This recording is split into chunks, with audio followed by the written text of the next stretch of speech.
बारेमा नराम्रो भन्नुभन्दा पहिला म आफू कस्तो छु भनेर सोच्नुहोस् एकपल्ट अनि मात्र बोल्नुहोला। नमस्कार श्रोता मित्रहरूलाई, म आरजे बिनाका साथमा कार्यक्रम योर कन्फेसन आवर कम्पेनियन सुन्दै हुनुहुन्छ, जुन आउने गर्दछ मङ्गलबार साँझ 5 देखि 6 बजेसम्म मात्र रेडियोनेसन 103.9 मेगाहर्जमा। यदि तपाईँ इन्टरनेटको पहुँचमा हुनुहुन्छ भने हामीलाई इन्टरनेटको माध्यमबाट रेडियोनेसनको अफिसियल वेबसाइट www.radionation.com.np मार्फत पनि सुन्न सक्नुहुन्छ र हाम्रो पात्रो एप्लिकेसन मार्फत पनि हामीलाई सुन्न सक्नुहुन्छ।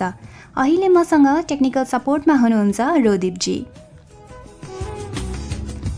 यस कार्यक्रममा म पढ्ने गर्दछु तपाईहरूले पठाउनु भएको कन्फेसन्स र म बन्ने छु तपाईँको आवाज।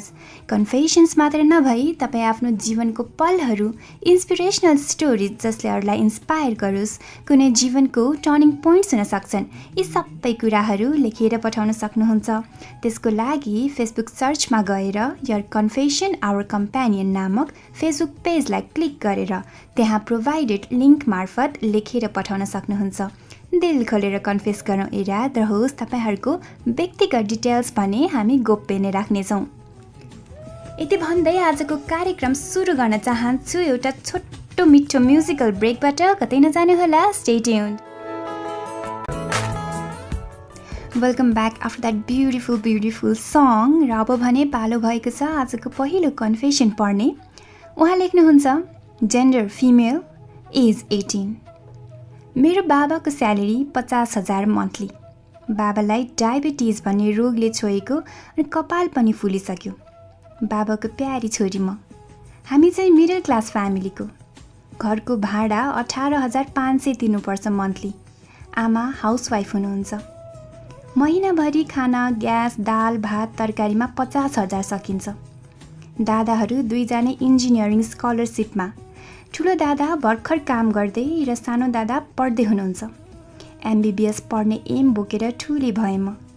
लास्ट इयर 72 मार्क्स आयो अनि सोचेँ 1 इयर लस गर्छु, राम्ररी पढ्छु अनि स्कलरसिपमा नाम निकाल्छु।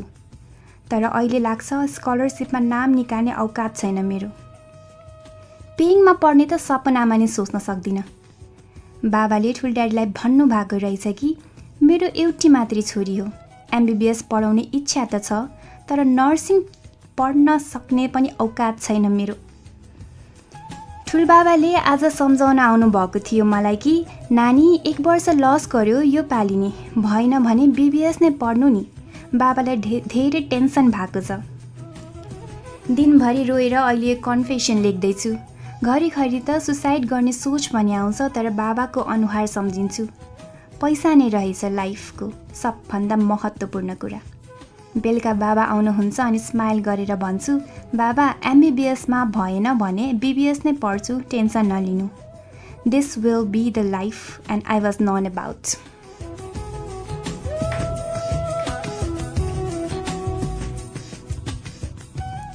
त्यो थियो आजको पहिलो कन्फेसन। र दोस्रो कन्फेसनमा जानुभन्दा अगाडि म जान चाहे म्युजिकल ब्रेकमा। यसपछि हामी जानेछौँ कमर्सियल ब्रेकमा। कतै नजानुहोला, स्टे ट्युन्ड।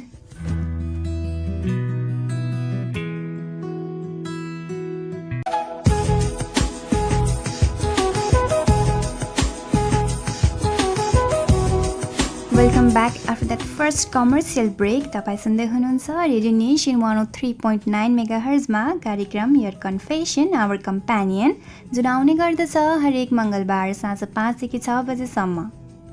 आजको दोस्रो कन्फेसन। उहाँ लेख्नुहुन्छ, जेन्डर फिमेल, एज 26। बिहानको 3 बजे मन भारी बनाएर यो कन्फेसन लेख्दैछु। उसको मम मान्नु भएन किनकि उसको ममले उहाँको साथीको छोरीसँग उसको बिहे कमिट गर्नुभएको छ। यही कुराले उसले मलाई 1.5 महिना अघि तिमीले मलाई बिर्सिदेऊ भनेर भनेको। ही युज्ड टु से तिमी भएन भने म मर्छु ब्ला ब्ला। यस्तो चिजी वर्ड्सको पछि त लागिन, तर उसको सोझोपनले मलाई विश्वास गर्न बाध्य तुल्याए। मलाई बिस्तारै एन्जाइटीको बानी नै हुन थाल्यो। बिस्तारै डिप्रेसनतिर पनि गएँ। कता जाउँ, कोसँग बोलौँ सधैँ भइराख्ने। 2 दिन अगाडि यति नै गाह्रो भयो कि सहनै नसकेर आई टेक्स्टेड हिम कि आई मिस यु भनेर, बट ही रिप्लाइड भनेर। आज उसले मेसेज गर्यो कि केही भन्नलाई, बट म बार बार सम्झाउन खोजेँ टाइम देऊ मम ड्याड मान्नुहुन्छ, म आफै सम्झाउँछु भनेर।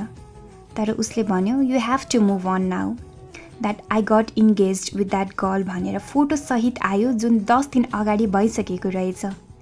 अनि फोटोमा नि ही लुक्ड सो ह्याप्पी। म छाङ्गाबाट खसेँ झैँ भएँ। म रुँदैछु।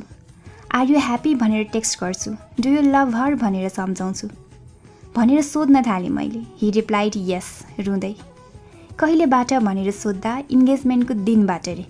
यस्तो नि हुन्छ, मेरो आँखाबाट आँसुको सट्टा रिस मात्र उठिरहेछ। कोही मान्छे यति सेल्फिस कसरी हुन सक्छ? जो रात दिन मलाई फोन गर्दै रुने मान्छे, कि त्यो आँसु सबै झुटो थियो? मलाई यो एन्जाइटीबाट बाहिर कसरी निस्किने भइरहेछ। त्यसको कारणले म मेरो परिवारको आँखामा आँसु कहिले दिने छैन।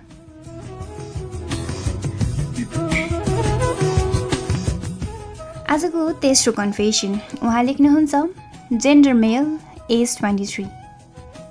म +2 पछि काम गर्न काठमाडौँ आएको थिएँ र एउटा दाइले आइएनजिओमा ड्राइभिङ काम लगाइदिनु भयो।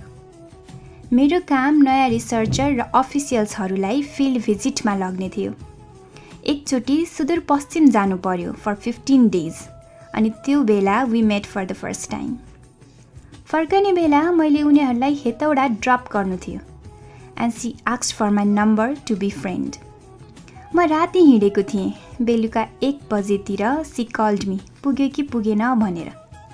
बाउले दिएको जेनेटिक्स र भगवानले दिएको फेसियल सेमेट्रीको गर्व लाग्यो। अरिजित सिंहको म्यासअप बजाउँदै काठमाडौँतिर लाग्यो। 1 हप्तापछि सी कल्ड अगेन, अनि त्यसपछि हामी सधैँ जस्तो बोल्न थाल्यौँ। अनि I proposed her and she accepted. ऊ काठमाडौँ आएको बेला खाजा खाने सपिङ सबै आफैले गर्थ्यो। हामी बोल्न भेट्न थाले धेरै भइसकेको थियो। उसको फ्यामिलीले थाहा पाएछ। उसको ड्याडी गभर्मेन्ट अफिसर, अनि उनीहरूको फ्यामिलीले पावर लगाएर मलाई कामबाट निकालिदियो। मेरो घरमा दाई बा आमालाई फोन गरेर धेरैचोटि मिसबिहेभ र धम्की पनि दिनुभएको रहेछ। तर ऊ यति भइसक्दा पनि मलाई फोन गर्छ, भेट्न खोज्छ। मलाई थाहा छैन उसले मलाई किन मन पराएको हो। ऊ डिपेन्डेन्टमा अस्ट्रेलिया नभए क्यानाडा जाउँ न भन्छ।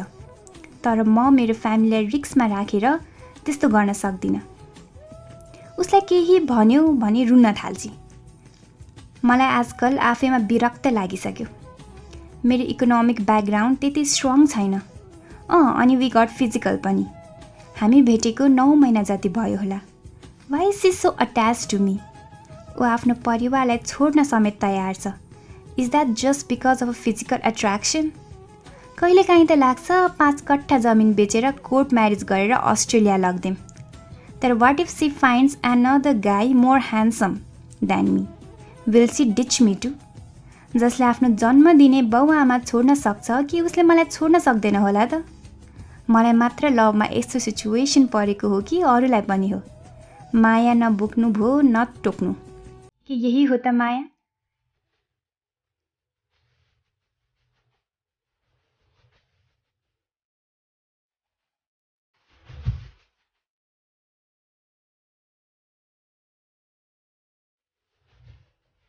आजको चौथो कन्फेसन उहाँ लेख्नुहुन्छ, age 18, gender female, address Kathmandu. I am a 29 years old married female from Brahmin community, and my husband is from Tarai region of Nepal. We both are doctor by occupation. Through this post, I want to know people's opinion regarding us. I got married to him while I was 27 and he was 40. We had been in 2.5 years relationship before getting married. He was a senior doctor in the hospital I was working for.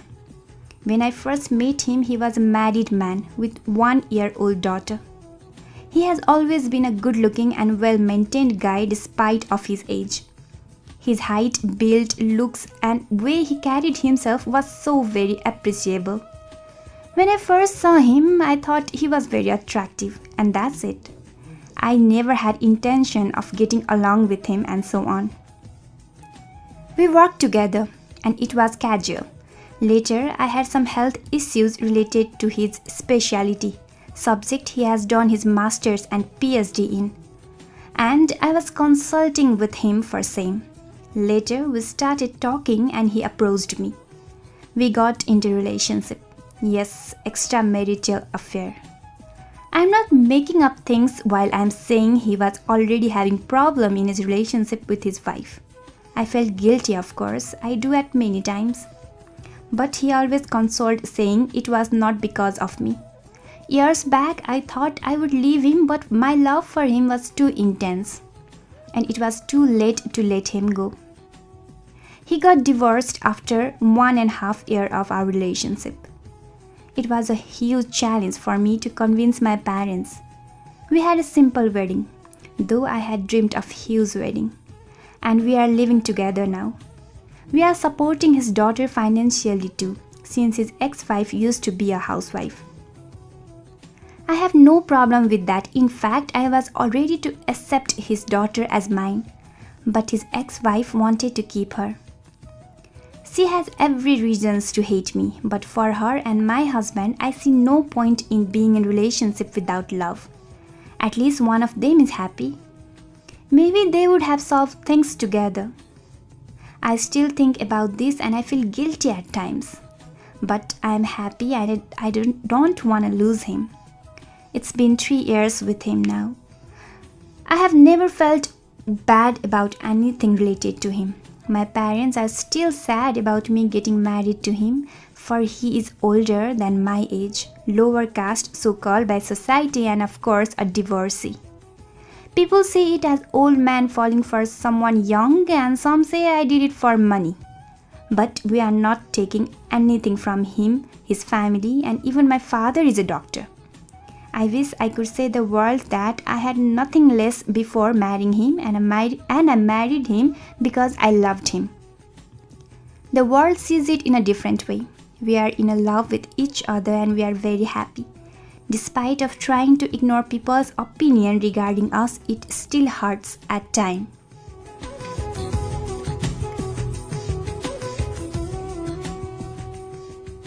त्यो थियो आजको चौथो confession र तपाईं सुन्दै हुनुहुन्छ radio नेसनमा कार्यक्रम your confession our कम्प्यानियन म आरजे बिनाको साथमा र आजको पाँचौं कन्फेसनमा जानुभन्दा अगाडि म जान चाहे म्युजिकल ब्रेकमा यसपछि हामी जानेछौँ कमर्सियल ब्रेकमा कतै नजानु होला स्टे ट्युन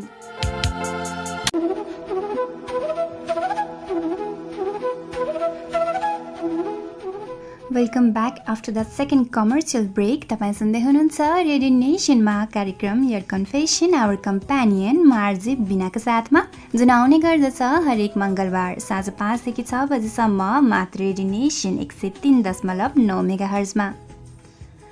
आजको पाँचौं कन्फेसन उहाँ लेख्नुहुन्छ gender male. Every morning I see my father a hero waking up early, getting fresh and leaving our small house.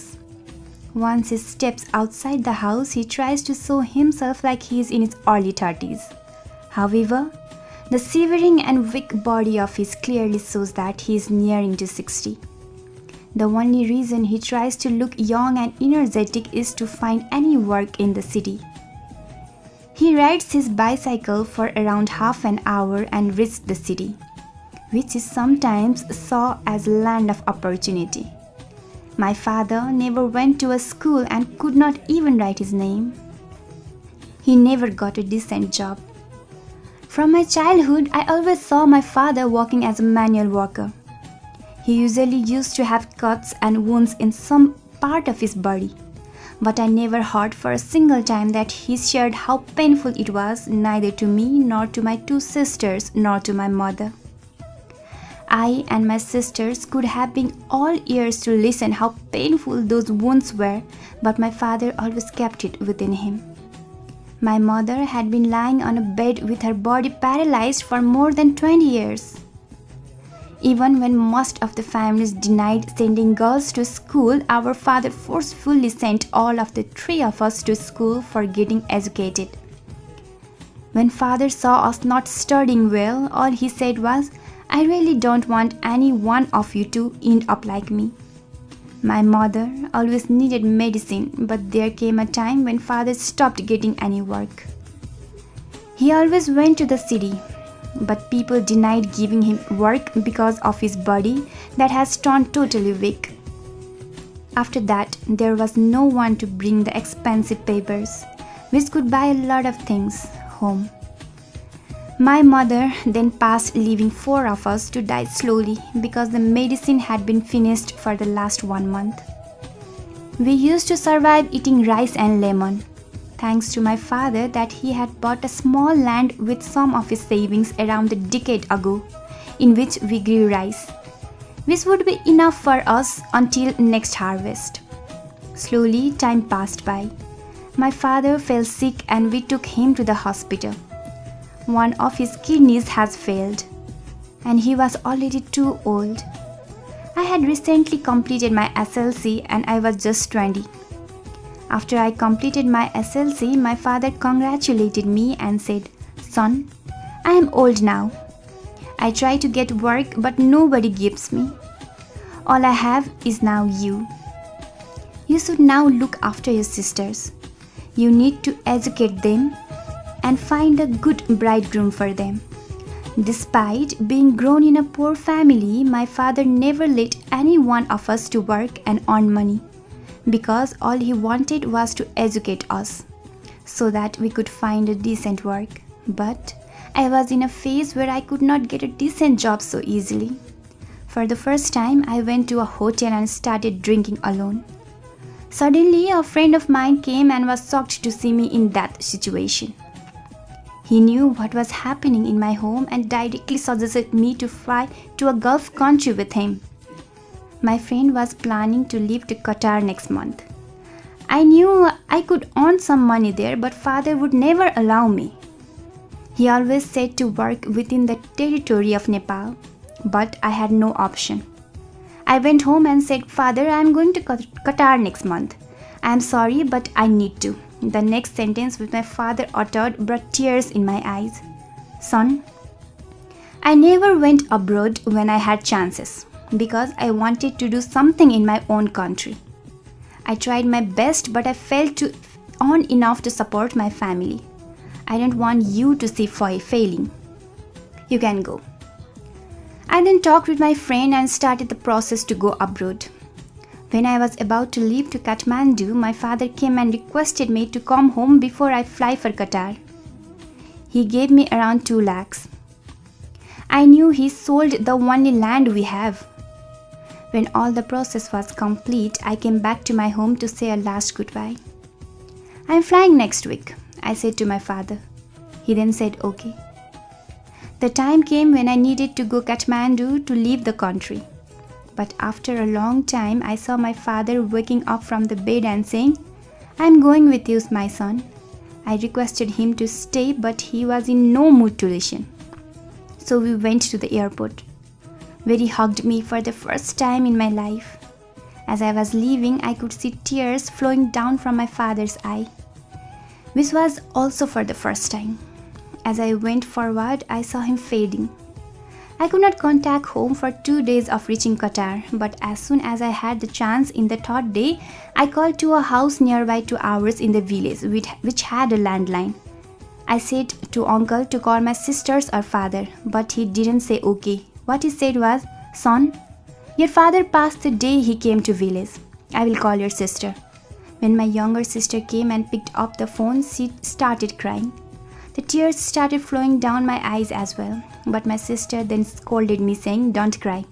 When father came home and sat in his bed trying to leave his last breath, he asked me to say, "You to go be strong, and you need to be. You need to come home and buy the land which father sold in order to let you fly abroad." From then, I have been working in Qatar for 3 years, and after 2 days I am returning home. Tomorrow is my last day here. The last day of work was feeling different for me. I was happy. But while I was working, my legs slipped and I fell down. I fell down from a big building. I died. I could not fulfill the dreams of my father and my sister. I failed. I failed and I failed. Note, It is a story of fiction but could relate to many sons who fly to Gulf countries and return back in terms. The trend still continues and the situation of the country shows it will continue.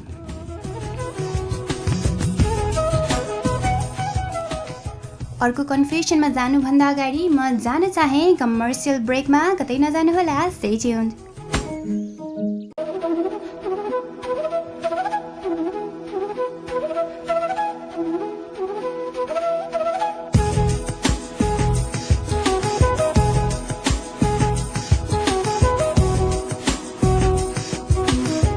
Welcome back to the show, your confession hour companion. म RJ बिनाको साथमा जुन आउने गर्दछ हरेक मङ्गलबार साँझ 5 देखि 6 बजेसम्म मात्र रेडियोनेसन 103.9 मेगाहर्जमा। आजको 6औं कन्फेसन, उहाँ लेख्नुहुन्छ, age 23, gender male, address Kathmandu. नोटमा, to the girl who broke mirror of my bike and got all those scratches. My first confession, I was never into love and relationships actually. 10 तिर एउटी मन परेको थियो, भन्न सकिनँ, त्यत्तिकै सकियो। And little shy kind of guy गर्ल्सको केसमा। केटाहरू छन्, जब छ, लाइफ यत्तिकै चलिरहेछ। बट लाइफमा आज एउटा रमाइलो इन्सिडेन्ट भयो। आउँदो नयाँ वर्ष पनि सिङ्गल इन्टर गरिन्छ जस्तो लागेको थियो, तर अब चाहिँ आश देखेँ है। कुरा 30 डिसेम्बरको हो। हामी केटाहरू स्वयम्भू घुम्न गएको थियौँ। पार्क गर्ने ठाउँ नभएर ल्याङ भइरहेको थियो। क्याफे छिर्यौँ, तर त्यहाँ सब केटीहरूले बाइक पार्क गरे, आफ्नो लागि पार्क गर्ने ठाउँ नै नभइदिएर। केही छैन भनेर रोडमै पार्क गऱ्यौँ। क्याफेबाट निस्कियौँ। म चाहिँ बाइकको माया लागेर फर्स्टमै निस्किएँ। हेलमेट अर्को साथीले ल्याइदेउँथ्यो। बाइकनिर जान्छु त एउटी मोरी मेरो बाइकमाथि बसेर पोज दिँदै फोटो पो खिचिराखी रहेछ। कस्ती रहेछ भनेर हेरेको त कसम लभ एट फर्स्ट साइट नै भयो। She was so beautiful. Black T shirt, grey pant, black jacket, tied on that beautiful small waist. Beautiful big eyes, those expressions she gave while talking was so beautiful, just drove me crazy. I couldn't literally stop staring at her. गफ सुन्दा केटीको नाम मनिषा रहेछ।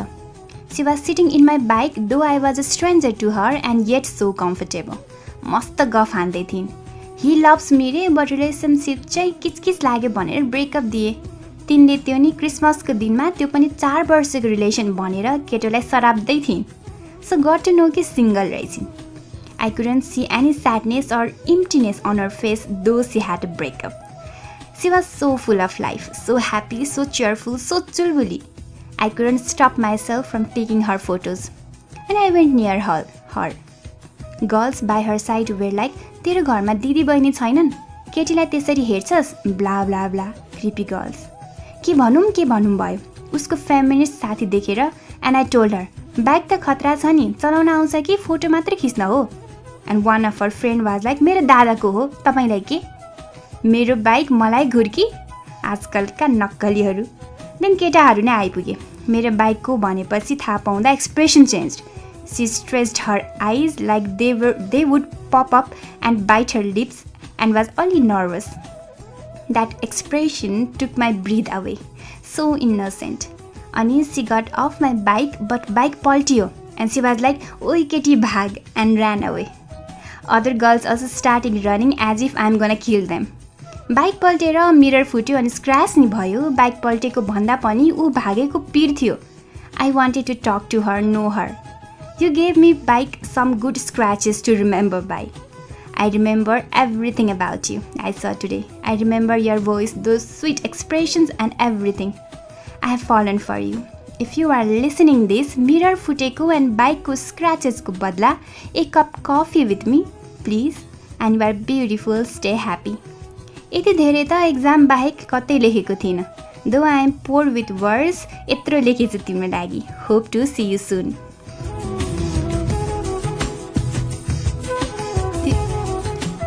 त्यो थियो आजको अन्तिम confession. तपाईँ पनि मनमा लागेका कुराहरू यसै गरी लेखेर पठाउन सक्नुहुन्छ। त्यसको लागि फेसबुक सर्चमा गएर योर कन्फेसन आवर कम्पेनियन नामक फेसबुक पेजलाई क्लिक गरेर त्यहाँ प्रोभाइडेड लिङ्क मार्फत लेखेर पठाउन सक्नुहुन्छ। यो याद रहोस्, तपाईँहरूको व्यक्तिगत इन्फर्मेसन भने हामी गोप्य नै राख्नेछौँ है त। यति भन्दै म आरजे बिना र टेक्निकल सपोर्टमा रहनुभएका मित्र रोदीपजीलाई धन्यवाद भन्दै बिदा माग्न चाहन्छु। फेरि अर्को हप्ता यही समयमा आउनेछु। म त रेडियोनेसन 103.9 मेगाहर्जमा सुन्दै गर्नुहोला। मस्त रहनुहोला, स्वस्थ रहनुहोला है त। By by.